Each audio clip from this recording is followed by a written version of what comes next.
جب پڑھنے والا یا بولنے والا کھڑا ہو تو ماحول ایسا ہونا چاہیے کہ پڑھنے والا پڑھتا رہے، بولنے والا بولتا رہے، تاکہ لگے کہ سامعین سننا چاہتی ہے۔ آپ بہت جلسوں میں گئے ہوں گے، مگر یہ جلسہ ان جلسوں سے الگ ہے۔ آپ بہت پروگراموں میں گئے ہوں گے، مگر یہ پروگرام ان پروگرام سے الگ ہے۔ آپ نے علم والے پروگرام دیکھے ہوں گے، آپ نے علماء کی تقریر سنی ہوگی، مگر آج کا یہ پروگرام علم و عرفان کے مجموعے کا نام ہے، جہاں ایک طرف دارالعلوم خواجہ دانا رحمت اللہ علیہ ہے، وہی دوسری جانب آستانِ شہنشاہ سورت حضرت خواجہ سید جمال الدین دانا نقشبندی رضی اللہ تعالیٰ عنہ کی بارگاہ ہے۔ دارالعلوم خواجہ دانا علم کا مرکز اور میرے سرکار کا آستانہ عشق و عرفان کا مرکز ہے۔ اس موقع پر مجھے اپنے پیر و مرشد کی بات یاد آ رہی ہے، توجہ چاہوں گا آپ کو۔ میں کہہ رہا ہوں کہ معمولی پروگرام میں نہیں بیٹھا ہے۔ آج اگر آپ رند بن کر آئے ہیں نا تو ساقی بھی کشوجہ شریف سے گیا ہے۔ آپ کی پیاس کتنی ہے یہ ہے، ورنہ یہ وہ میخانہ ہے کہ یہاں سے کبھی رند خالی نہیں جاتا۔ آج دیکھنا ہے کتنا پی سکتے ہیں آپ۔ پیاسے آئے ہیں، ساقی بھی آئے ہیں، اور میکدہ بھی ہے، میخانہ بھی ہے، ساقی بھی ہے۔ کمی ہے تو پینے والوں کی کمی ہے۔ اپنی بات شروع کرنے سے پہلے میں علامہ جامی کا وہ شعر پڑھ لوں۔ خوشاں مسجد و مدرسہ و خانقاہ ہے، خوشاں مسجد و مدرسہ و خانقاہ ہے، کہ دروائے بود قیل و قال محمد، کہ دروائے بود قیل و قال محمد۔ علماء سمجھ رہے ہیں فارسی زبان ہے، آپ کے لیے آسان کر دوں۔ علامہ جامی جو درویش عالم باعمل عارف باللہ، ایسے ولی، وہ فرما رہے ہیں خوشاں مسجد و مدرسہ و خانقاہ ہے، کہ کیا ہی مبارک جگہ مسجد، مدرسہ اور خانقاہ کی ہے۔ مدرسہ ہو یہ بھی بہت اچھی جگہ ہے، مسجد ہے وہ بھی بہت اچھی جگہ ہے، خانقاہ ہے وہ بھی بہت اچھی جگہ ہے۔ کیوں اچھی جگہ ہے؟ فرما رہے قیل و قال، دروائے بود قیل و قال محمد، اس لیے ان تینوں میں قیل و قال محمد ہوا کرتا ہے۔ پھر رک جائیں گے آپ، یہ قیل و قال محمد کا معنی کیا ہے؟ بات پوری واضح کروں گا انشاءاللہ عزیز، تاکہ کسی طرح کی تشنگی باقی نہ رہے۔ یہ تو مدرسہ ہمارے سمجھ میں آ گیا، مسجد کو بھی ہم جانتے ہیں، خانقاہ کو بھی ہم جانتے ہیں، مگر یہ قیل و قال کے محمد کیا ہے؟ یاد رکھیے، قال کا معنی ہوتا ہے فرمایا، قال کا مطلب فرمان کہہ لیجئے، اور قیلہ فرمایا ہوا۔ اب قیل و قال محمد علماء بیٹھے ہوئے ہیں، مطلب یہ ہے کہ مدرسہ، مسجد اور خانقاہ وہ مبارک جگہ ہے کہ جہاں پر حضور کے قول بیان کیے جاتے ہیں، اور وہ بیان کیا جاتے ہیں تو حضور کے بارے میں فرمایا جاتا ہے۔ دروائے قیل و قال محمد، آج ہمارے درمیان دارالعلوم خواجہ دانا رحمت اللہ علیہ کے 51 فارغین کے سروں پر دستار بندی کی جائے گی۔ ان میں کچھ حفاظ کرام ہوں گے، کچھ قراء حضرات ہوں گے، کچھ علماء دین ہوں گے۔ یہ سب کے سب دارالعلوم خواجہ دانا میں علم سیکھ کر آ رہے ہیں، علم کی تکمیل کر کے آ رہے ہیں۔ اب آگے سنیے میری بات، توجہ چاہوں گا آپ کی۔ میرے پیر و مرشد سیدی سرکار کلام علیہ رحمت و رضوان بیان فرماتے ہیں، ہر سال عرس مخدومی کے موقع پر خانقاہ اشرفیہ حسنیہ سرکار کلام میں 27 محرم الحرام کو یہ بات پڑھ کر سنائی جاتی ہے۔ سرکار فرماتے ہیں ایک ہے علم، ایک ہے عشق۔ کیا بات ہے، دلچسپی ہے نا آپ کی؟ آج ہم مدرسے میں بھی ہے، آج ہم مسجد کے صحن میں بھی ہے، آج ہم خواجہ دانا کی خانقاہ میں بھی موجود ہے، اور خانقاہ اشرفیہ حسنیہ سرکار کلاز سجاد نشین بھی تشریف لائے ہوئے ہیں۔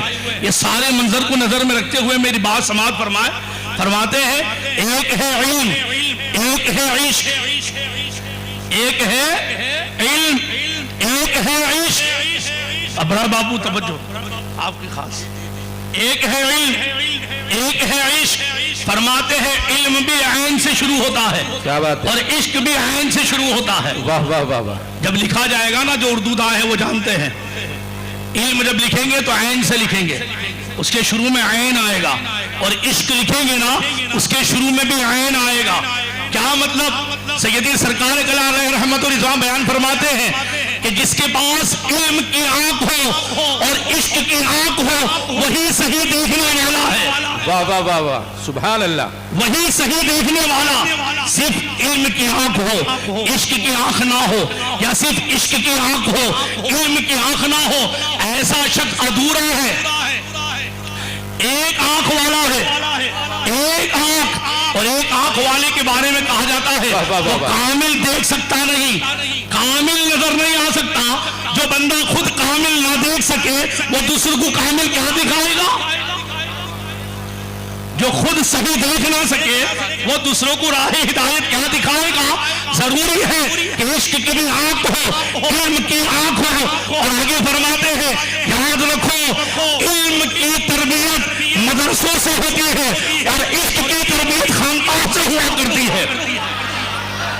علم کی تربیت مدرسوں سے ہوا کرتی ہے اور خانقاہ کی تربیت اور عشق کی تربیت خانقاہ سے ہوا کرتی ہے۔ بیان فرماتے ہیں مبارک بات کی لائق ہے وہ لوگ جو مدرسے سے نکل کر خانقاہوں کا راستہ اختیار کرتے ہیں، جو مدرسے سے نکل کر خانقاہوں سے گزرتے ہیں، کہ مدرسے سے علم حاصل کرنے کے بعد وہ عشق کی پیاس بجھاتے ہیں۔ پھر ایسے لوگ جو پبلک میں جاتے ہیں خود بھی اکھیارے ہوتے ہیں، لوگوں کو مشعل راہ دکھاتے ہیں، لوگوں کو مشعل راہ دکھاتے ہیں۔ الحمدللہ آج دارالعلوم خواجہ دانا مدرسے اور بھی ہے، تعلیم ہو رہی ہے کامیابی کے ساتھ، عروج و ارتقاء کی منزلیں طے کی جا رہی ہے، مگر دارالعلوم خواجہ دانا ان مدرسوں میں امتیازی حیثیت رکھتا ہے، امتیازی حیثیت رکھتا ہے۔ یہاں پر باوقار، باصلاحیت، ذی وقار مدرسین اساتذہ کرام کی ٹیم موجود ہے جو انہیں حفظ قرآن کی منازل طے کرواتی ہے، جو انہیں تجوید و قرات کے ساتھ قرآن مجید پڑھنا سکھاتے ہیں، جو انہیں قرآن و حدیث کی تعلیمات سکھاتے ہیں۔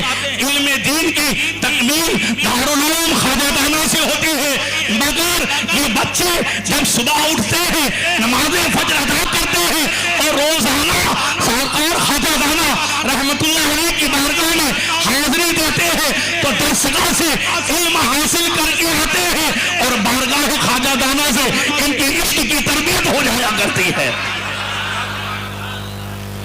ایسے مدرسے بہت کم پائے جاتے ہیں جہاں مدرسہ بھی ہو خانقاہ بھی ہو، جہاں مدرسہ بھی ہو خانقاہ بھی ہو۔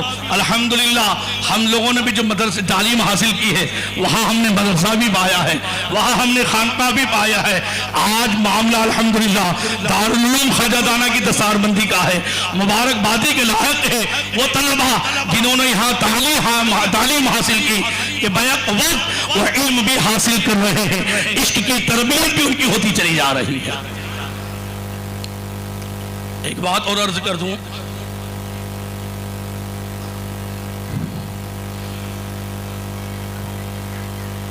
مدرسے کے بارے میں اور وہاں پڑھنے والے طلبہ کے بارے میں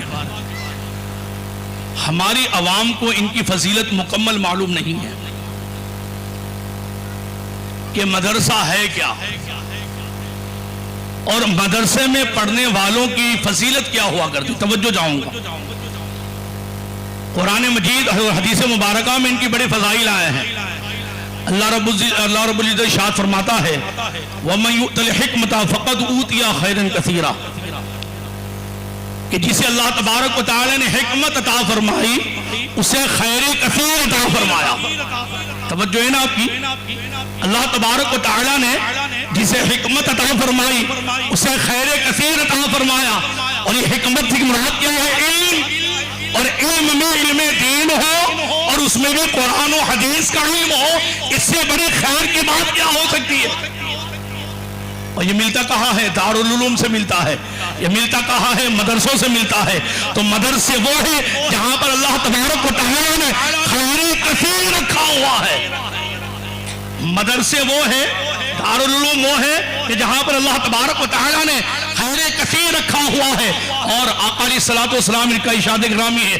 میرے آقا صلی اللہ علیہ وسلم ارشاد فرماتے ہیں, انا دار الحکمت وعالم بابها. سن رہے میری بات؟ انا دار الحکمت, میں حکمت کا شہر ہوں, میں علم کا گھر ہوں. اسی لیے علماء بیان فرماتے ہیں مسجد اللہ کا گھر ہے اور مدرسہ رسول اللہ کا گھر ہے. مسجد اللہ کا گھر ہے, مدرسہ رسول اللہ کا گھر ہے. انا دار الحکمت, میں حکمت کا شہر, حکمت کا گھر ہوں. مسجد اللہ کا گھر, مدرسہ رسول اللہ کا گھر. مسجد میں آنے والا اللہ کا مہمان ہوتا ہے, مدرسے میں تعلیم حاصل کرنے والا رسول اللہ کا مہمان ہوا کرتا ہے. سبحان اللہ, سبحان اللہ, سبحان اللہ. مبارک بادی کے لائق ہے وہ لوگ جو مدرسے کی بھی خدمت کرتے ہیں, جو مسجد کی بھی خدمت کرتے ہیں. جنہوں نے مسجد کی خدمت کی وہ اللہ کے مہمانوں کی خدمت کر رہے ہیں, وہ اللہ کے گھر کی خدمت کر رہے ہیں, وہاں کے آنے والوں کے لیے انتظام کر رہے ہیں. اور مبارک بادی کے لائق ہیں وہ لوگ جو مدرسے کی خدمت کر رہے ہیں, مدرسے میں تعاون کر رہے ہیں, اس لیے کہ مدرسے یہ رسول اللہ کا گھر ہے. وہ لوگ رسول اللہ کے گھر کی خدمت کر رہے ہیں اور وہاں کے پڑھنے والے جو رسول اللہ کے مہمان ہیں ایسے لوگ ان کی خدمت کرتے ہوئے نظر آتے ہیں. طالب علم کو معمولی نہیں سمجھیے, آپ معمولی میں سمجھیے. یہ غریب نہیں ہے, یہ بچے غریب نہیں ہیں, یہ وہ دولت لینے آتے ہیں جو بڑوں دولت مندوں کو نصیب نہیں ہے. ان کے پاس وہ علم کا خزانہ ہے, اس قرآن و حدیث کا علم ہے جو بڑے بڑے اہل ثروت کو نصیب نہیں ہے. میدان محشر میں حال ہی ہوگا کہ دنیا میں جو کچھ ایسے ہوں گے بڑے بڑے امیر کبیر, آخرت میں بڑے غریب نظر آئیں گے. اور دنیا میں کچھ ایسے ہوں گے جو بڑے غریب گردانے جاتے تھے, آخرت میں جائیں گے تو بڑے امیر نظر آئیں گے. یہاں پر فانی دولت والے دولت مند مانے جاتے ہیں, وہاں ثواب والے مانے جائیں گے. مبارک باتیں کے لائق ہیں وہ لوگ جو مدرسے میں پڑھ کر اپنے نام اعمال میں قرآن و حدیث کے ثواب کا ذخیرہ جمع کرتے ہیں. واہ واہ واہ واہ, قرآن و حدیث کا ذخیرہ جمع کرتے ہیں. اور آگے چلیے, یہ مدرسے میں پڑھنے والے طلبہ یہ معمولی نہیں ہوتے ہیں. اگر کوئی آدمی امیر کبیر ہے 5,000 کی چپل پہنے گا, 25,000 کا جوتا پہنے گا, ایسی بات نہیں. ملتے ہیں, نہیں ملتے, ایسی بات نہیں. مہنگے میں مہنگا اور ہائی فائی اور برانڈیڈ کمپنی کی چپل جوتے پہنے گا, قالین پر چلے گا اور ریڈ کارپیٹ پر اس کا چلنا ہوگا. سب کچھ ہو سکتا ہے, مگر یہ مدرسے میں پڑھنے والے طلبہ معمولی نہیں ہے. میرے آقا صلی اللہ علیہ وسلم کا ارشاد گرامی ہے کہ جو طالب علم ہوتے ہیں جب وہ چلتے ہیں تو جبرائیل امین ان کے پیروں کے نیچے اپنے رحمت کے پر بچھا دیا کرتے ہیں. ہے کوئی اتنا پروٹوکول کسی کے لیے؟ نیتا آئے گا, ریڈ کارپیٹ بچھایا گیا. کوئی مالدار آیا, اس کے لیے قالین بچھا دی گئی, پھول برسائے گئے, یہ اہتمام کیا گیا, وہ اہتمام کیا گیا, یہ باؤنسر لائے گئے, وہ باؤنسر لائے گئے. مگر مدرسے میں پڑھنے والا, قرآن پڑھنے والا, حدیث کی تعلیم لینے والا جب وہ راستوں میں چلتا ہے تو ان کے لیے دنیا کے خادم نہیں ہوا کرتے ہیں, کوئی باؤنسر ان کا پروٹوکول نہیں ہوتا ہے. ان کے لیے ریڈ کارپیٹ معمولی ہے, بلکہ سید الملائکہ جبرائیل امین ان کے لیے اپنی رحمت کے پر بچھا دیا کرتے ہیں. اچھا ایک بات اور بتا دوں, یہ علم کی اہمیت کیا ہے؟ یہ علم انسان کو کہاں پہنچا دیتا ہے؟ یہ علم انسان کو کہاں سے کہاں کی منزلیں طے کرا دیتا ہے؟ یاد رکھیے، آج یورپ جو ناز کر رہا ہے نا، وہ علم کا نتیجہ ہے۔ ناسا کو ناز ہے، وہ علم کا نتیجہ ہے۔ لوگ ہوا میں اڑ رہے ہیں، وہ علم کا نتیجہ ہے۔ لوگ کمپیوٹر ایجاد کر رہے ہیں، وہ علم کا نتیجہ ہے۔ مگر ہاں، یہ ساری باتیں دنیاوی علم کی ہے۔ جب دنیاوی علم حاصل کر کے ناسا دعویٰ کر سکتا ہے ہم چاند پہ پہنچ گئے، تو جو سینہ مصطفیٰ کا علم حاصل کیا ہو جو سینہ مصطفیٰ کا علم حاصل کیا ہو، میں بتاتا ہوں کہ دنیا کی کالج اور یونیورسٹی میں تعلیم حاصل کرو گے تو چاند تک پہنچ پاؤ گے، لیکن اگر سینہ مصطفیٰ کا علم حاصل کرو گے تو طے ہے کہ مردوں کو زندہ کرتے ہیں کر سکتا ہے، تعلیم دین حاصل کیا ہوا رہے گا۔ سبحان اللہ سبحان اللہ، نعرہ تکبیر، نعرہ رسالہ، خلیفہ حضور قائد ملت حضرت علامہ مولانا سید محی الدین صاحب قبلہ، دارالعلوم خواجہ دانا سورہ، جلسہ دستور بندی، فیضان خواجہ دانا۔ آکسفورڈ یونیورسٹی ہو یا زمانے کی کوئی بھی یونیورسٹی ہو، زمانے کا کوئی بھی کالج ہو، بڑے سے بڑا ڈگری لیا ہوا پروفیسر ہو یا ڈاکٹر ہو، دنیا کا نمبر 1 ڈاکٹر ہو، امریکہ کا ہو، لندن کا ہو، انگلینڈ کا ہو، دنیا کے کسی گوشے کا کسی بھی ڈگری اور پڑھا ہوا ڈاکٹر ہو، اس کے سامنے مردے کو لا کے رکھ دیجئے، زندگی کھپاتے کا زندہ نہیں کر سکے گا، زندگی کھپاتے کا زندہ نہیں کر سکے گا۔ لیکن وہی سرکار خواجہ دانا رحمت اللہ علیہ کی ذات مبارکہ، سرکار مخدوم سمنا کی ذات مبارکہ، سرکار غریب نواز کی ذات مبارکہ، سرکار غوث اعظم کی ذات مبارکہ، صابر کلیری کی ذات مبارکہ، اعلیٰ حضرت فاضل بریلوی کی ذات مبارکہ، اعلیٰ رسول مہرانی کی ذات مبارکہ، یہ ہمارے بزرگ یہ مدرسے سے پڑھ کر آئے، تم باذن اللہ کہا ٹھوکر ماری اور مردوں کو زندہ فرما دیا ہے، مردوں کو زندہ فرما دیا ہے۔ یہ برکتیں ہیں قرآن کے علم کی، یہ برکتیں ہیں حدیث کے علم کی، یہ برکتیں ہیں مدرسے میں گزارے ہوئے وقت کی۔ اب آئیے میں ایک واقعہ آپ کے سامنے پیش کرتا ہوں، ایک واقعہ پیش کرتا ہوں۔ علم انسان کے اندر کیسی کیسی قدریں پیدا کرتا ہے۔ شیخ سعدی نے اپنی مشہور زمانہ کتاب گلستہ اور بوستہ دونوں میں وہ واقعہ بیان کیا ہے، دونوں کتاب میں علماء کرام موجود ہے۔ یہ گلستہ بوستہ ہے، توجہ چاہوں گا، ذرا سا بھی آپ کی توجہ گئی پوری بات ختم ہو جائے گی۔ پہلے تو آپ کو بتا دوں شیخ سعدی ہے کون اور یہ گلستہ بوستہ ہے کیا۔ علماء سے پوچھیں گے تو پتا چلے گا شیخ سعدی ہے کون۔ میں مختصراً عرض کر دوں، شیخ سعدی وہ ہے جنہوں نے پوری دنیا کا گشت کیا ہے۔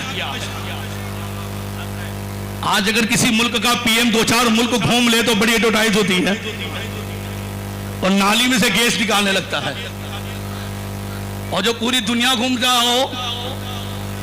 اور یہ بھی بتا دوں اس زمانے میں ہوائی جہاز نہیں تھے، اس زمانے میں مرسیڈیز بھی نہیں تھی، اس زمانے میں پیدل سفر ہوا کرتا تھا، گھوڑوں پر سفر ہوا کرتے تھے۔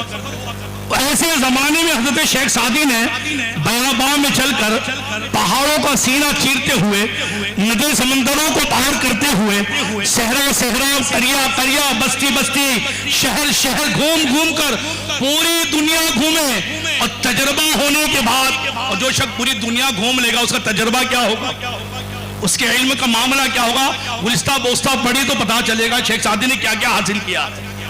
ساری دنیا گھومنے کے بعد پھر اس علم کو جمع کیا تو ایک کا نام گلستہ ہوا، دوسرے کا نام بوستہ۔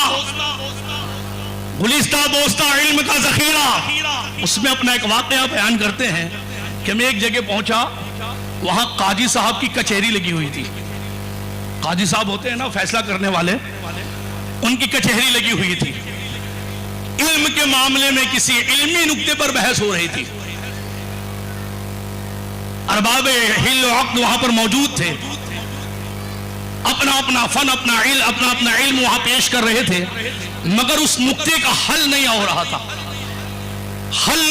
اور یاد رکھیے جب بحث بڑھ جاتی ہے نا پھر تو میں پر آ جاتی ہے، کیا کہنے تو میں سے پھر لڑائی جھگڑے پر آ جاتی ہے۔ اللہ تعالی ہم سب کو ہمارے معمون فرماوے، محفوظ فرماوے، آمین۔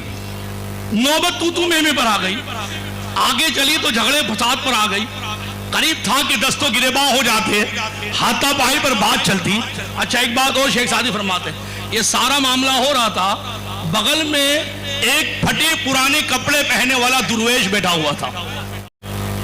مدرسے کے بچوں کو غریب جانتے ہیں نا، دیکھیں مدرسوں کا فیضان کیا ہوتا ہے، مدرسوں کا فیضان یہ چھوٹے پھوٹے پھٹے پرانے کپڑوں کو آپ معمولی مت سمجھنا۔ فرما رہے ہیں کہ ایک ٹوٹے پھوٹے پھٹے ہوئے کپڑے والا آدمی بیٹھا ہوا تھا، وہ سارا ماجرا دیکھ رہا تھا، قریب تھا کہ دستوں گریباں ہو جاتے، ہاتھا پائی ہو جاتی، ہاتھ اٹھاتے تھے ایک دوسرے پر، وہ پرانے کپڑے پہنا ہوا، وہ سیدھا لباس والا پھٹے پرانے کپڑے والا کھڑا ہوا اور کہا آپ حضرات اگر کچھ میری بات سنیں تو میں اس کا حل پیش کروں، آپ اگر خاموش رہیں اور تھوڑی سی مجھے مہلت دے تو میں اس کا حل پیش کروں۔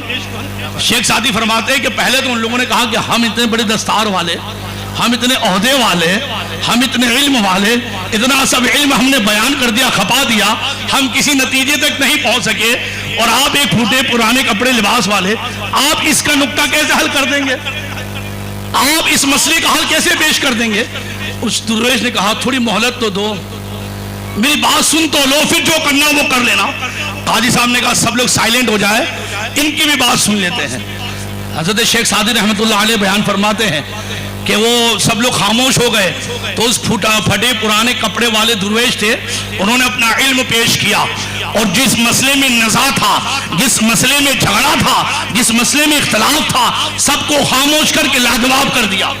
کیا بات، خاموش کر کے لاجواب کر دیا، اور بعد میں بیان کرتے ہیں جانتے ہیں وہ کون تھا؟ وہ کوئی اور نہیں، میں فقیر شیخ سعدی ہی تھا۔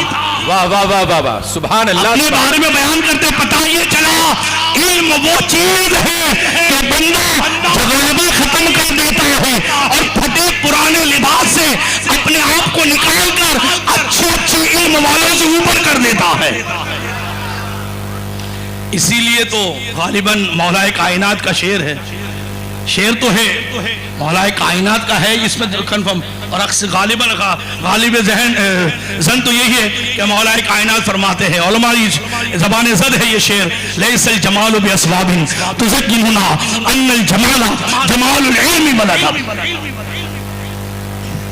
لیس الجمال باسباب تزیننا، آج لوگ اچھے اچھے کپڑے پہن کر بنتے سنورتے ہیں، اور لوگ کپڑا دیکھ کر معیار طے کرتے، کپڑا دیکھ کر معیار طے نہ کرنا۔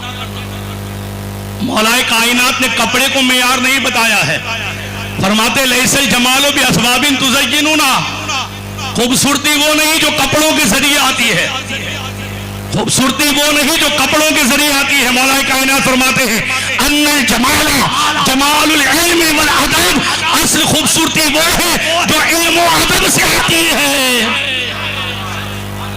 بندے کو لوگ حقیر جانتے ہیں، چھوٹا جانتے ہیں، لیکن ہے نا وہ شعر سنا ہے ہم نے، مرد سخن نگفتہ باشد عیب و ہنرش نہفتہ باشد، جب تک بندہ زبان نہیں کھولتا ہے، جب تک اس کے علم کے دریچے کھولتے نہیں ہیں، جب تک وہ اپنے سینے کو کھولتا نہیں ہے، کوئی نہیں جانتا یہ کس معیار کا آدمی ہے، یہ کس منزلوں کو طے کیا ہوا ہے۔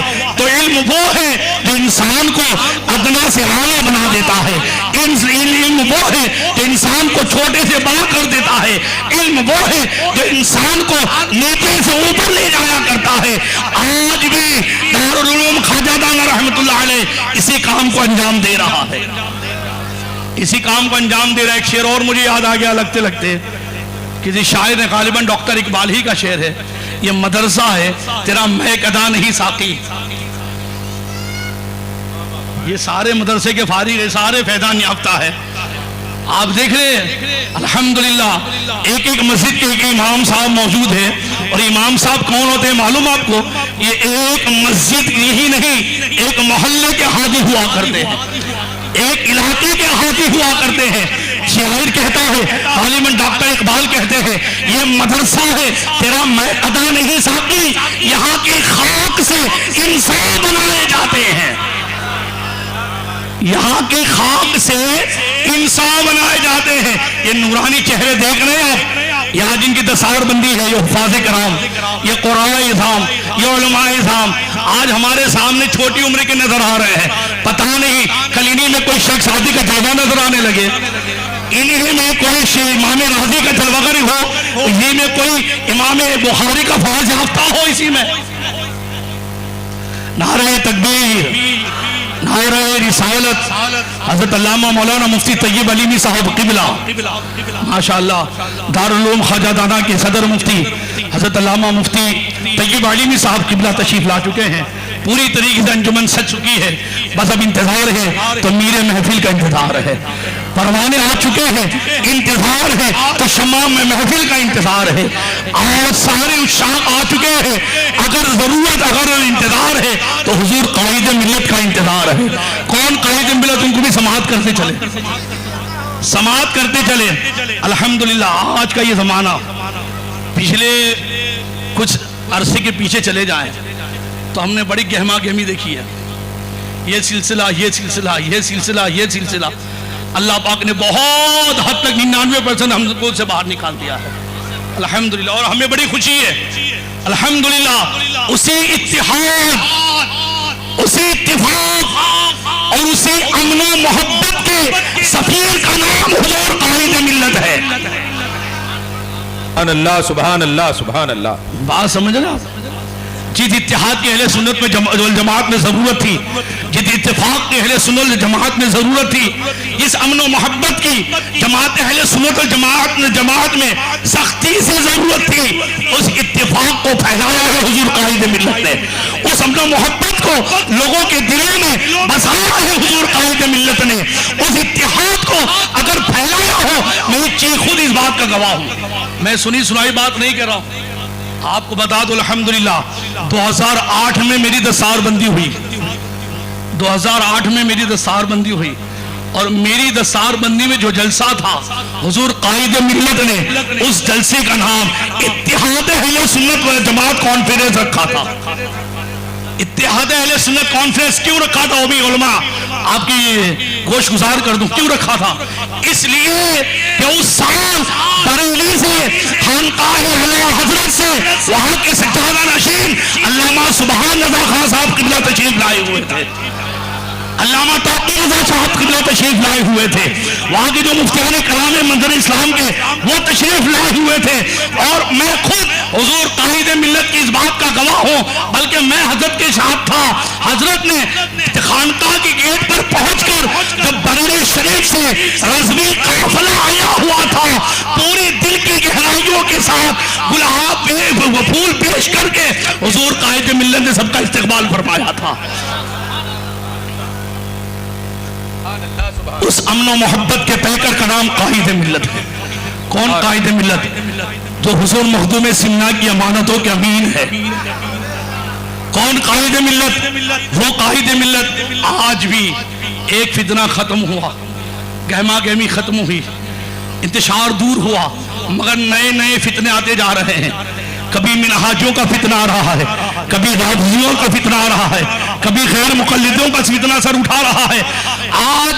آج بھی بامبے کی سرزمین گواہ ہے کہ جب غیر مقلدوں نے سر اٹھایا تو حضور قائد ملت نے اہل سنت ریسرچ سینٹر قائم کر کے بے دینوں کو اور غیر مقلدوں کو لازمہ فرما دیا ہے۔ سبحان اللہ سبحان اللہ۔ نعرہ تکبیر، نعرہ رسالت، حضور قائد ملت، سفیر امن و محبت، خانوادہ شرفیہ، فیضان خواجہ دانا، دارالعلوم خواجہ دانا، جلسہ دستار بندی،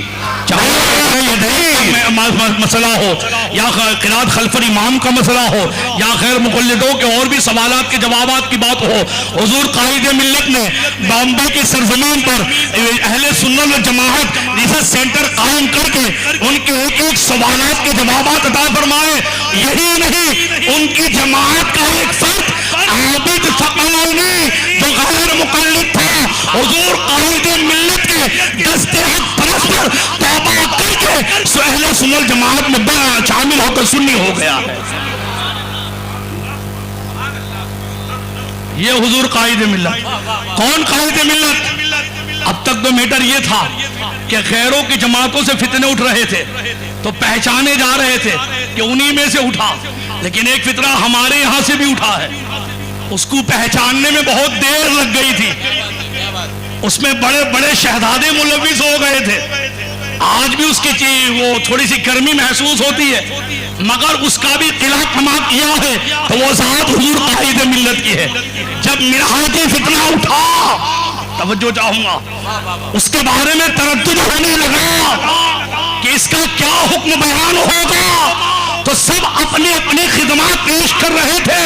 حضور قائد ملت نے خانقاہ اشرفیہ حسنیہ سرکاری قلعہ کے دستار بندی کی اسٹیج سے منہاجوں کا بائیکاٹ والا موقف اظہار فرما کر، اعلان فرما کر اشرفیوں کا اور اہل سنت جماعت کی بھرپور رہنمائی فرمائی اور اس کے چہرے سے نقاب اٹھا کر دکھا دیا یہ اپنے میں چھپا ہوا بھیڑیا ہے.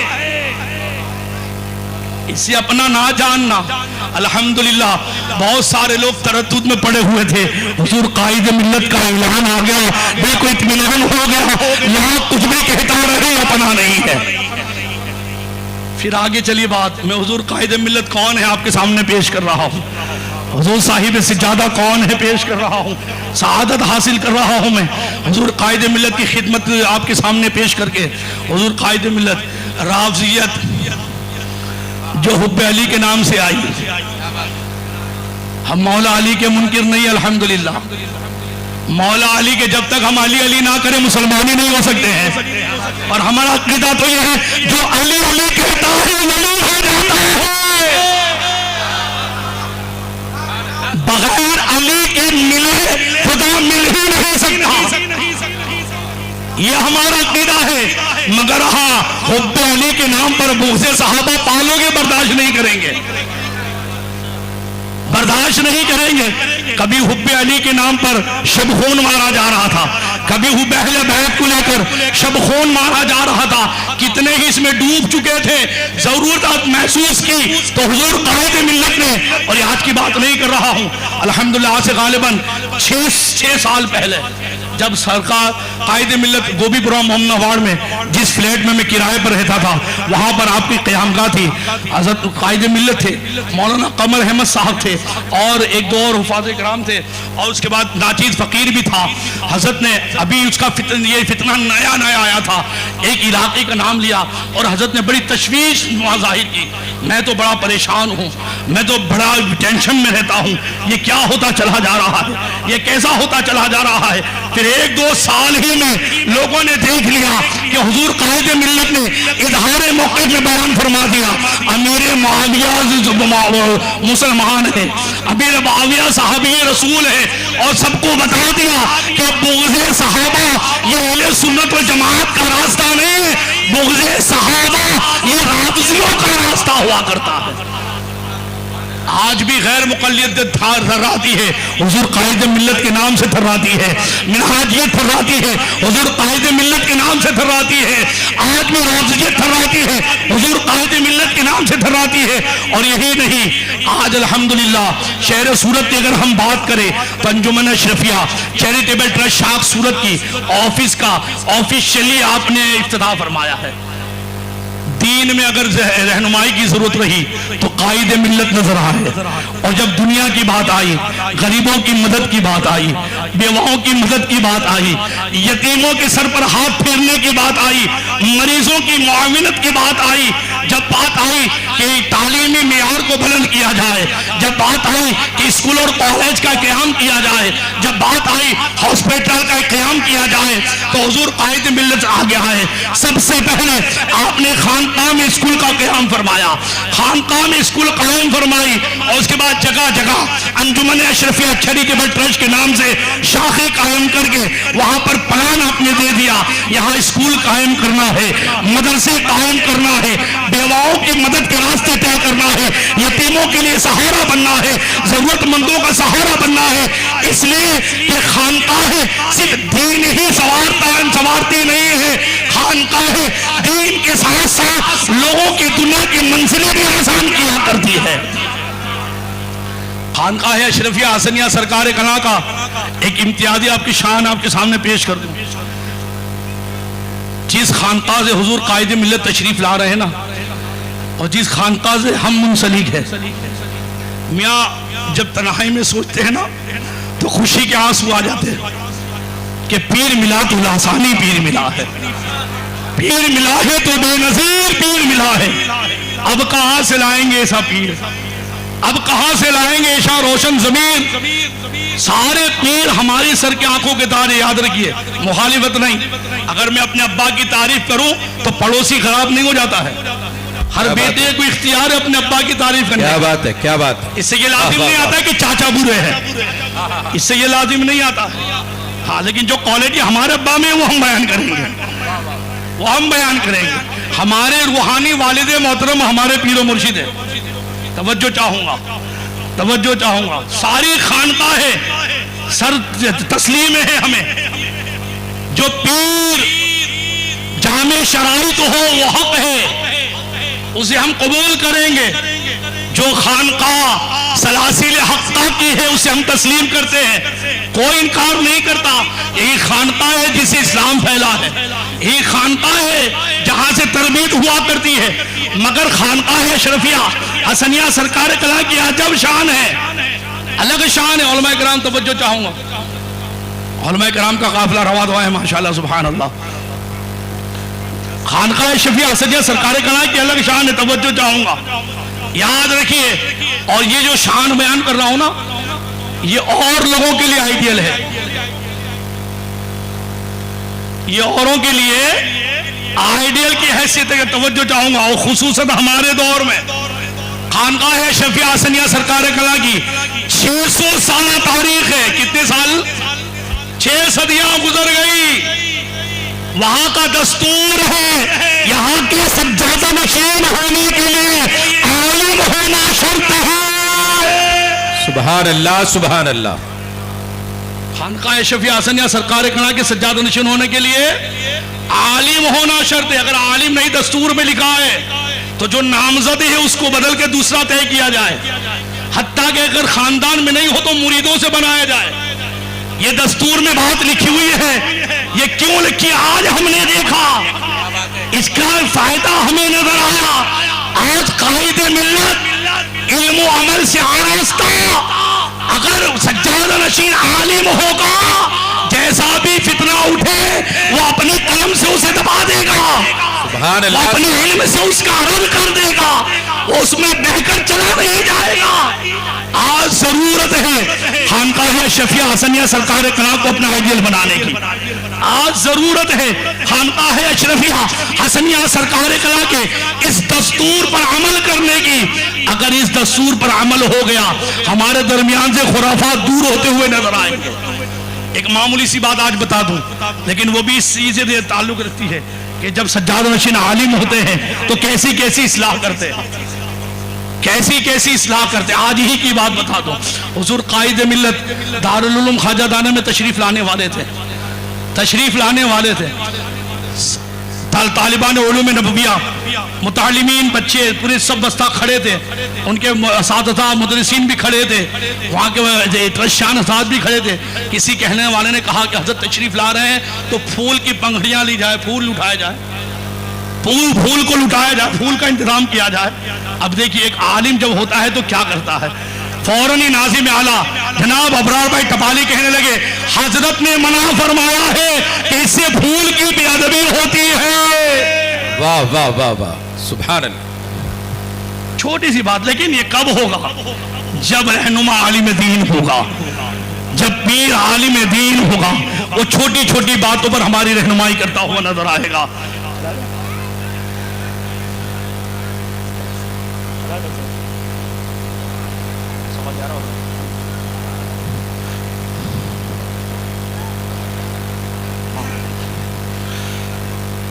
تو الحمدللہ آج بڑی خوش نصیبی ہے کہ دارالعلوم خواجہ دانا اپنی یہ 44ویں قسط آپ کے سامنے پیش کر رہا ہے.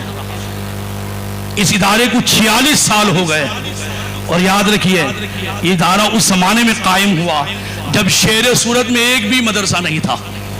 کیا بات ہے، سبحان اللہ سبحان اللہ. ایک بھی مدرسہ نہیں تھا. اور جس علاقے میں مدرسے نہیں ہوتے نا اس علاقے کی کیا حالت ہوتی ہے تاریخ پڑھیے آپ. مدرسے کیوں ضروری ہے؟